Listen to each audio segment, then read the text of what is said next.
SSC CPO 2024 Delhi പോലീസിലേക്കുള്ളതും central armed ഫോഴ്സിലേക്കുള്ള SIയുടെ എക്സാം നോട്ടിഫിക്കേഷനാണ് ഈ കാണുന്നത്. ഈ കഴിഞ്ഞ GD ഒക്കെ എഴുതി നന്നായിട്ട് പ്രിപ്പയർ ആയിരിക്കുന്ന, അതുപോലെ തന്നെ ഡിസംബറിൽ റിലാക്സേഷൻ കിട്ടാതെ എക്സാം എഴുതാൻ പറ്റാത്തവർക്കൊക്കെ ഇതെന്താണ് ഒരു വളരെ നല്ലൊരു ഓപ്പർച്യൂണിറ്റി എന്ന് തന്നെ പറയാം.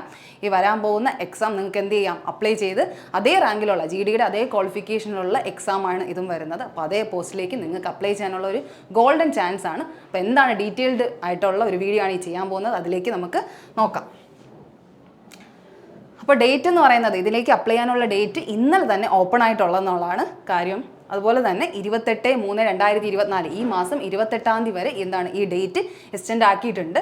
അപ്പോൾ അതിനുള്ളിൽ തന്നെ, അതായത് 26-ാം തീയതിയോടെ തന്നെ നിങ്ങൾ എന്ത് ചെയ്യുക, അപ്ലൈ ചെയ്ത് തീർക്കുക. കാരണം പിന്നെ ആയിക്കഴിഞ്ഞാൽ നിങ്ങൾക്ക് അപ്ലൈ ചെയ്യാനുള്ള ഒരു കറക്റ്റ് സൈറ്റൊക്കെ എന്ത് ചെയ്യും, ബിസി ആയി പോവും. അതുകൊണ്ട് അതിന് മുമ്പേ തന്നെ എന്ത് ചെയ്യുക, അപ്ലൈ ചെയ്ത് തീർക്കുക. അപ്പോൾ ഡേറ്റ് എന്ന് പറയുന്നത് 4/3/2024 ഇന്നലെ തന്നെ സ്റ്റാർട്ട് ചെയ്തു. 28/3/2024 വരെയാണ് ആ ടൈം എക്സ്റ്റെൻഡ് ചെയ്തിരിക്കുന്നത്, ഈ മാസം വരെ. പിന്നെ അതിൻ്റെ കറക്ഷൻ ഡേറ്റും എന്ത് ചെയ്തോട്ടോ ഇപ്പോഴേ അനൗൺസ് ചെയ്തിട്ടുണ്ട്. അതെന്ന് പറഞ്ഞാൽ 30/3/2024 ഈ മാസം 30-ഉം 31-ഉമാണ് ആ ഡേറ്റ് പറഞ്ഞിട്ടുള്ളത്. അപ്പോൾ എക്സാം വരുന്നത് നിങ്ങൾക്കറിയാം, എക്സാം വന്നിട്ടുള്ളത് CBE നമ്മുടെ കമ്പ്യൂട്ടർ ബേസ്ഡ് എക്സാമിനേഷൻ തന്നെയാണ്. അതെന്ന് പറഞ്ഞാൽ 9, 10, 13 എന്നീ ഡേയ്സിലാണ് നടക്കുന്നത്. മെയിലാണ് നടക്കുന്നത്. ഇന്ന് March 5, ഇനി വരാൻ പോകുന്നത് മെയിലാണ്. കറക്റ്റ് പറഞ്ഞാൽ ഒരു 2 മാസത്തിൻ്റെ ഇൻ്റർവെല്ലേ നിങ്ങൾക്കുള്ളൂ. അതിനുള്ളിൽ തന്നെ നിങ്ങൾക്ക് എക്സാം ക്രാക്ക് ചെയ്യാനുള്ള എല്ലാ അവസരങ്ങളുമാണ് ഇതിലൂടെ കിട്ടാൻ പോകുന്നത്. അപ്പോൾ പ്രിപ്പയർ ആയിരിക്കുന്നവർക്കും പ്രിപ്പയർ ചെയ്യാനുള്ളവർക്കും ഇതെന്ത് ചെയ്യുക, മനസ്സിലാക്കി തന്നെ നിങ്ങളിത് ചെയ്യുക എന്നുള്ളതാണ്.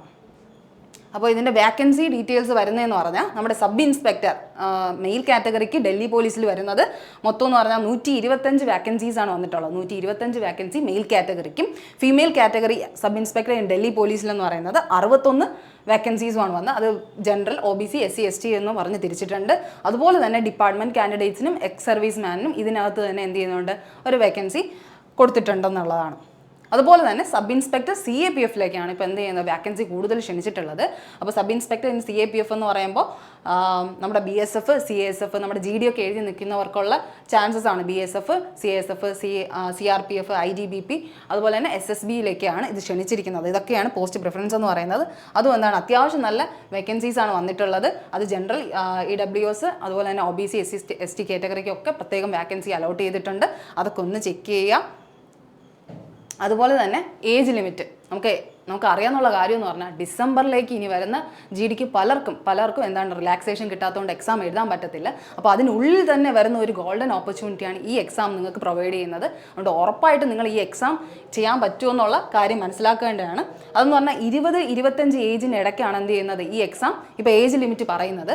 അതെന്ന് പറഞ്ഞാൽ 2/8/1999, അതുപോലെ തന്നെ 1/8/2004 ഇടയ്ക്ക് ജനിച്ചവർക്കാണ് ഇതെന്ത് ചെയ്യുന്നത്, ഈ ഒരു എക്സാം അപ്ലൈ ചെയ്യാൻ പറ്റുന്നത്. അപ്പോൾ ഡേറ്റ് ശ്രദ്ധിക്കുക, 2/8/1999-നും 1/8/2004 ഇടയ്ക്കുള്ള 20-25 വയസ്സുകാർക്കാണ് ഇത് അപ്ലൈ ചെയ്യാൻ പറ്റുന്നത്. ഓക്കെ, ഏജ് റിലാക്സേഷൻ വരുന്നതെന്ന് പറഞ്ഞാൽ SC, ST കാറ്റഗറിക്ക് 5 വർഷത്തെ റിലാക്സേഷൻ ഉണ്ട്. OBCക്ക് ആണെങ്കിൽ 3 വർഷത്തെ റിലാക്സേഷൻ ഉണ്ട്. എക്സ് സർവീസ് മാനും 3 വർഷത്തെ റിലാക്സേഷനാണ് വരുന്നത്. അത് മാത്രമല്ല, പിന്നെ ഹില്ലി ഏരിയയിൽ താമസിക്കുന്നവർക്കും അതുപോലെ തന്നെ ഡിപ്പാർട്ട്മെൻറ്റിലുള്ളവർക്കും തന്നെ എന്താണ് പ്രത്യേകം ഏജ് കാറ്റഗറി പറയുന്നുണ്ട്. ഡിപ്പാർട്ട്മെൻറ്റിലുള്ളവർക്ക് ഈ എക്സാം എഴുതാൻ പറ്റുന്നുള്ളതാണ്. അവരുടെ ഹയസ്റ്റ് പോസ്റ്റിലേക്ക് അവർക്ക് അപ്ലൈ ചെയ്യാനുള്ള ഒരു അവസരമാണിത്. 30, 33, 35 ഡിപ്പാർട്ട്മെൻറ്റ് ടെസ്റ്റിന് വേണ്ടി അത് പറഞ്ഞിട്ടുള്ളത്. ഇനി എഡ്യൂക്കേഷണൽ ക്വാളിഫിക്കേഷനാണ് നിങ്ങൾ ശ്രദ്ധിക്കേണ്ടത്. നമ്മൾ എല്ലാത്തിലും പറയുന്ന പോലെ തന്നെ ഒരു ഡിഗ്രി പോസ്റ്റിലേക്കുള്ള, അതായത് ബാച്ചിലേഴ്സ് ഡിഗ്രി ഉള്ളവർക്കാണ് ഈ ഒരു എക്സാം നമുക്ക് എന്ത് ചെയ്യാൻ പറ്റുന്നത്, എഴുതാൻ പറ്റുന്നത്. പക്ഷേ ശ്രദ്ധിക്കേണ്ട കാര്യം എന്ന് പറഞ്ഞാൽ, എസെൻഷ്യൽ എഡ്യൂക്കേഷൻ നമ്മൾ ആദ്യമൊക്കെ വിചാരിക്കുക എന്താ, നമുക്കൊരു BTech പഠിക്കുന്നവർക്കോ അല്ലെങ്കിൽ BSc പഠിക്കുന്നവർക്കും മാത്രമേ ഇത് എഴുതാൻ പറ്റൂ എന്ന് വിചാരിക്കും. പക്ഷേ ഈ ഒരു എക്സാമിൻ്റെ പ്രത്യേകത എന്ന് പറഞ്ഞാൽ CA എഴുതുന്നവർക്കും, അതായത് CA പഠിച്ചവർക്കും, ചാർട്ടേഡ് അക്കൗണ്ട് പഠിച്ചവർക്കും, അതുപോലെ തന്നെ AMI എന്ന് പറഞ്ഞാൽ പാർട്ട് ടൈം എഞ്ചിനീയറിംഗ് ചെയ്തവർക്കും, അതുപോലെ തന്നെ LLB പഠിക്കുന്നവർക്കും, B.Ed എടുത്തവർക്കും, അതുപോലെ തന്നെ അക്കൗണ്ടൻസി എടുത്തവർക്കും എല്ലാവർക്കും ഒരുപോലെ അപ്ലൈ ചെയ്യാൻ പറ്റുന്ന ഒരു അവസരമാണിത്. LLB പഠിച്ചവർക്കൊക്കെ അപ്ലൈ ചെയ്യാം. അതുപോലെ തന്നെ ഗ്രാജുവേഷൻ ഇഷ്യൂഡ് ബൈ ഡിഫൻസ് അക്കാഡമിയിൽ നിന്നൊക്കെ ഗ്രാജുവേഷൻ കംപ്ലീറ്റ് ചെയ്തവർക്കും ഇത് അപ്ലൈ ചെയ്യാൻ പറ്റുമെന്നുള്ളതാണ്. എഞ്ചിനീയറിംഗ് ഡിപ്ലോമ ആയിട്ട് എടുത്തവർക്കും ഇതെന്ത് ചെയ്യാൻ പറ്റും, അപ്ലൈ ചെയ്യാൻ പറ്റുമെന്നുള്ളതാണ് പറയുന്നത്. അതിൻ്റെ മെയിൻ കാര്യം എന്ന് പറഞ്ഞാൽ 1/8/2024, അതായത് ഈ വർഷം ഓഗസ്റ്റ് മാസത്തിൽ തന്നെ നിങ്ങൾക്ക് എന്ത് ചെയ്യണം, നിങ്ങളുടെ കയ്യിൽ സർട്ടിഫിക്കറ്റ് ഉണ്ടായിരിക്കണം, ഡിഗ്രി സർട്ടിഫിക്കറ്റ് കയ്യിലുണ്ടായിരിക്കണം. ഇപ്പം പഠിച്ചുകൊണ്ടിരിക്കുന്നവരായാലും ഓഗസ്റ്റിന് മുമ്പ് നിങ്ങളുടെ കയ്യിൽ സർട്ടിഫിക്കറ്റ് ഇല്ലെങ്കിൽ നിങ്ങൾക്ക് എന്ത് ചെയ്യാൻ പറ്റത്തില്ല, അപ്ലൈ ചെയ്യാൻ പറ്റില്ല എന്നുള്ളതാണ് കാര്യം. അപ്പോൾ 1/8/2024 നിങ്ങളുടെ കയ്യിൽ ഈ ഒരു സർട്ടിഫിക്കറ്റ് ഉണ്ടായിരിക്കണം. പിന്നെ അതിൻ്റെ സിലബസ് വരുന്നത് നമ്മുടെ നോർമൽ SSC കാറ്റഗറിയിലൊക്കെ വരുന്ന പോലെ തന്നെ ജനറൽ ഇൻ്റലിജൻസ് അല്ലെങ്കിൽ റീസണിങ് കാറ്റഗറിയും, ജനറൽ നോളജ് അല്ലെങ്കിൽ general awareness GK category, quantitative aptitude എന്ന് പറഞ്ഞ മാത്സ് കാറ്റഗറി, അതുപോലെ ഇംഗ്ലീഷ് കോംപ്രഹെൻഷൻ ഇംഗ്ലീഷ് കാറ്റഗറി. അപ്പോൾ ഈ 4 സബ്ജക്റ്റ് തന്നെയാണ് ഇതിലും വരുന്നത്, ആ ഒരു പാറ്റേണിൽ തന്നെ. അപ്പോൾ GD ഒക്കെ പഠിച്ചവർക്ക് എന്താണ് ഒന്നും കൂടെ അവരുടെ എന്ത് ചെയ്യുക, റിഫ്രഷ് ചെയ്തെടുക്കാനുള്ള ഒരു അവസരമാണിത്. അത് കഴിഞ്ഞിട്ട് വരുന്നതാണ് നമ്മുടെ മെഷർമെൻറ്റ്സ് ആണ് പറയുന്നത്. മെഷർമെൻറ്റ്സ് എന്ന് പറഞ്ഞാൽ മെയിൽ കാൻഡിഡേറ്റ്സിനാണെങ്കിൽ ഹൈറ്റ് പറയുന്നത് 170 ആണ്. പിന്നെ അവരുടെ ചെസ്റ്റിൻ്റെ എക്സ്പാൻഡഡ് അൺഎക്സ്പാൻഡഡ് ആയിട്ടുള്ള കാര്യം പറയുന്നുണ്ട്. 80-85 എന്നുള്ള ഇതിലാണ് പറയുന്നത്. അതുപോലെ തന്നെ ഫീമെയിൽ കാൻഡിഡേറ്റ്സിനാണെങ്കിൽ ഹൈറ്റ് എന്ന് പറയുന്നത് 157, വെയിറ്റ് എന്ന് പറയുന്നത് ഇതിന് ഇക്വലൻ്റ്, ഹൈറ്റ് ടു വെയിറ്റ് എന്ന് പറയുന്ന ഇക്വലൻസി അനുസരിച്ചാണ് പറയുന്നത്.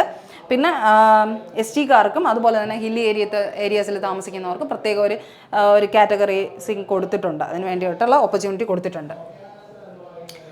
അപ്പോൾ മെഷർമെൻറ്റ്സ് ഒക്കെ കഴിഞ്ഞ് അത് പാസ്സാവുന്നവർക്കാണ് അടുത്ത സ്റ്റെപ്പായിട്ടുള്ള ഫിസിക്കൽ എൻഡ്യൂറൻസ് ടെസ്റ്റ് അല്ലെങ്കിൽ നമ്മുടെ ഫിസിക്കൽ ടെസ്റ്റ് വരുന്നത്. അപ്പോൾ മെയിൽ കാൻഡിഡേറ്റ്സിന് 5 കാറ്റഗറീസ് ആണ് കൊടുത്തിട്ടുള്ളത്. ഒന്നെന്ന് പറയുന്ന 100 മീറ്റർ റേസ് 16 സെക്കൻഡിനുള്ളിൽ കംപ്ലീറ്റ് ചെയ്യണം. 1.6 കിലോമീറ്റർ റേസ് എന്ന് പറഞ്ഞാൽ 6.5 മിനിറ്റിൽ കംപ്ലീറ്റ് ചെയ്യണം. പിന്നെ വരുന്നത് long jump, high jump, shot put. ഇതിന് മൂന്നിനും എന്ത് ചെയ്യണം, ഒരു 3 ചാൻസ് തരും. ആ ചാൻസിനുള്ളിൽ അവർ പറയുന്ന കാറ്റഗറി എന്ത് ചെയ്യണം, ക്വാളിഫൈ ആവണം. ആ 3.65 മീറ്റർ എന്ത് ചെയ്യണം, കടക്കണം എന്നുള്ള രീതിയാണ് പറയുന്നത്. അതുപോലെ തന്നെ ഷോർട്ട് പുട്ടിൽ 16 LBS, അതായത് ഒരു 8 കിലോഗ്രാം ഒക്കെ വരുന്ന നമ്മുടെ ഷോർട്ട് പുട്ടാണ് നമുക്ക് എന്ത് ചെയ്യാനുള്ള, നമുക്ക് 4.5 മീറ്ററിലേക്ക് എറിയാനുള്ളതെന്നുള്ള കാര്യമാണ് ഇവിടെ പറയുന്നത്. അതേസമയം നമ്മുടെ ഫീമെയിൽ കാൻഡിഡേറ്റ്സ് എടുക്കുമ്പോൾ അതെന്താണ്, ഒരു 4 കാറ്റഗറിയെ വരുന്നുള്ളൂ. 100 മീറ്റർ റേസും 800 മീറ്റർ റേസും. ലോങ് ജമ്പിനും ഹൈ ജമ്പിനും നേരത്തെ പറഞ്ഞ പോലെ 3 ചാൻസ് കൊടുക്കും. അതിനുള്ളിൽ എന്ത് ചെയ്യണം, അവർ ആ ഒരു വരെ കടക്കണം എന്നുള്ള കാര്യമാണ് പറയുന്നത്. അതിന് ടൈം ഷെഡ്യൂളൊക്കെ കൊടുത്തിട്ടുണ്ട്. ഈ ഫിസിക്കൽ ടെസ്റ്റും പാസ്സായവർക്കാണ് ഈ പറയുന്ന 7 കാറ്റഗറീസും കൂടെ എന്ത് ചെയ്യണം, ക്വാളിഫൈ ചെയ്യേണ്ടതായിട്ടുള്ള ആവശ്യം വരുന്നുണ്ട്. അപ്പോൾ ഇത്രയും നാൾ നമ്മൾ ഫിസിക്കൽ ടെസ്റ്റ് പഠിക്കുമ്പോൾ എന്താ, നമ്മുടെ ഒരു ലോങ് ജമ്പ്, ഹൈ ജമ്പ്, പിന്നെ ഓടാനൊക്കെ പോവുകയാണ് ചെയ്യുന്നത്. അപ്പോൾ ഇനി ശ്രദ്ധിക്കേണ്ട കാര്യം, ഈ എക്സാം എഴുതുന്നവർ ഇത്രയും കാര്യങ്ങളും കൂടെ അഡീഷണൽ ആയിട്ട് ഒന്ന് പ്രിപ്പയർ ചെയ്യാൻ ശ്രദ്ധിക്കുക. അതെന്ന് പറഞ്ഞാൽ jumping over the vertical board, Tarzan swing, parallel rope, monkey crawl, vertical rope, ഇതൊക്കെ പറഞ്ഞിട്ടുള്ള 7 കാറ്റഗറീസ്. ഈ 7 കാറ്റഗറീസും കൂടെ നിങ്ങൾ പാസ്സായാൽ മാത്രമേ നിങ്ങൾക്ക് എന്ത് ചെയ്യാൻ പറ്റുള്ളൂ, എക്സാം ക്വാളിഫൈ ആയി എന്നുള്ളത് പറയാൻ പറ്റത്തുള്ളൂ. അപ്പോൾ അതും കൂടെ ശ്രദ്ധിച്ച് തന്നെ നിങ്ങൾ പ്രിപ്പയർ ചെയ്യാൻ ശ്രമിക്കുക.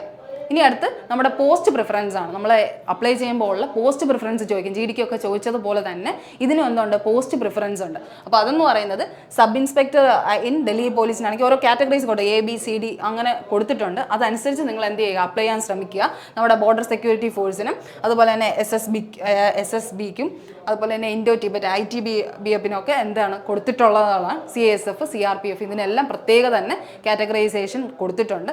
അതനുസരിച്ച് തന്നെ നിങ്ങൾക്ക് വേണമെന്നുള്ള പോസ്റ്റ് പ്രിഫറൻസ് അടിച്ചാൽ ഫസ്റ്റ് നിൽക്കേണ്ട ഏതാണോ പോസ്റ്റ് എന്നനുസരിച്ച് തന്നെ നിങ്ങൾ എന്ത് ചെയ്യുക, അപ്ലൈ ചെയ്യാൻ ശ്രമിക്കുക.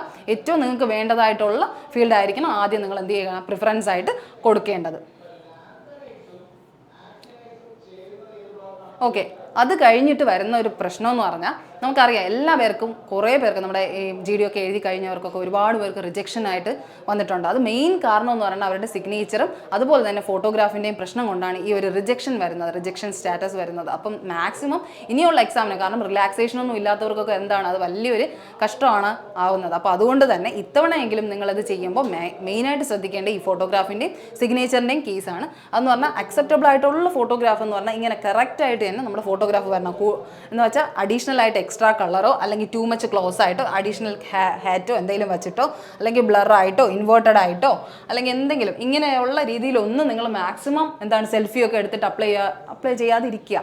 കാരണം കറക്റ്റ് എങ്ങനെയാണോ ഒരു പാസ്പോർട്ട് സൈസ് ഫോട്ടോ ഇരിക്കുന്നത് അതേ രീതിയിൽ തന്നെ നിങ്ങൾ എന്ത് ചെയ്യുക, അപ്ലൈ ചെയ്യാൻ ശ്രദ്ധിക്കുക. അതുപോലെ തന്നെ സിഗ്നേച്ചറിൻ്റെ കാര്യം ബ്ലർ ആവാതിരിക്കാൻ ശ്രമിക്കുക, ടു മച്ച് ക്ലോസ് ആവാതിരിക്കാൻ പ്രത്യേകം എടുത്ത് തന്നെ ശ്രദ്ധിക്കുക. അപ്പോൾ ഇത്രയും കാര്യങ്ങളാണ് ഇതിൽ നിങ്ങൾ ശ്രദ്ധിക്കേണ്ടതായിട്ട് വരുന്നത്. അപ്പോൾ നിങ്ങൾക്ക് അറിയാം ഇന്ന് മാർച്ച് 5 ആവുന്നതേ ഉള്ളൂ. കറക്റ്റ് ഇനി എക്സാം വരുന്നത് മെയ് 7-8 എന്നുള്ള ഡേറ്റിലാണ്. അപ്പോൾ കറക്റ്റ് വന്നാൽ 2 മാസത്തിൻ്റെ ടൈമുണ്ട്. ഇതിനുള്ളിൽ നിങ്ങൾക്ക് മാക്സിമം പ്രിപ്പയർ ചെയ്യാനുള്ള ഒരു സമയമാണുള്ളത്. അപ്പോൾ അതിനുള്ളിൽ തന്നെ നിങ്ങൾ എന്ത് ചെയ്യുക, സിലബസൊക്കെ നിങ്ങൾ ഓൾറെഡി പ്രിപ്പയർ ആയിട്ടുള്ള സിലബസാണ്.